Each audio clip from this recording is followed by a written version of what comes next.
ডালের সাথে এক মুচমুচে স্ন্যাক্সের রেসিপি শেয়ার করি চলো। শাপলা ফুল ফেলে না দিয়ে ওপরে সবুজ অংশটা ফেলে দিতে হবে।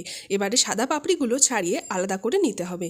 এভাবে সবকটা ফুলের পাপড়ি আলাদা করে নেব। এবারে সাদা পাপড়িগুলো ধুয়ে নিয়ে হালকা নুন দিয়ে ভালো মতো চটকে মজিয়ে নিতে হবে। একটি পাত্রে কিছুটা রসুন কুচি, লঙ্কা কুচি আর দুটো কুচনো পেঁয়াজ দিয়ে পরিমাণ মতো নুন, হলুদ গুঁড়ো ভালো করে মাখিয়ে নিয়ে দিয়ে দিতে হবে পরিমাণ মতো বেসন, দিতে হবে একটু কালো জিরে আর সামান্য চিনি। খুব ভালো মতো মিশিয়ে নিতে হবে। এবারে সেই মজিয়ে রাখা শাপলা ফুলের পাপড়িগুলো দিয়ে খুব ভালো মতো মিশিয়ে নিতে হবে। জল না দিলেও চলবে, যদি দরকার হয় তাহলে সামান্য জল দিয়ে খুব ভালোভাবে মেখে নিতে হবে, তবে খুব পাতলা যেন না হয়। এবারে কড়াইতে বেশ খানিকটা তেল গরম করতে হবে। বড়ার আকারে একে একে সবগুলো ছেড়ে দিতে হবে। এক পিঠটা হয়ে গেলে আবার উল্টে দিতে হবে। এভাবে গোল্ডেন ব্রাউনিশ করে ভেজে নিলেই তৈরি আমাদের শাপলা ফুলের বড়া।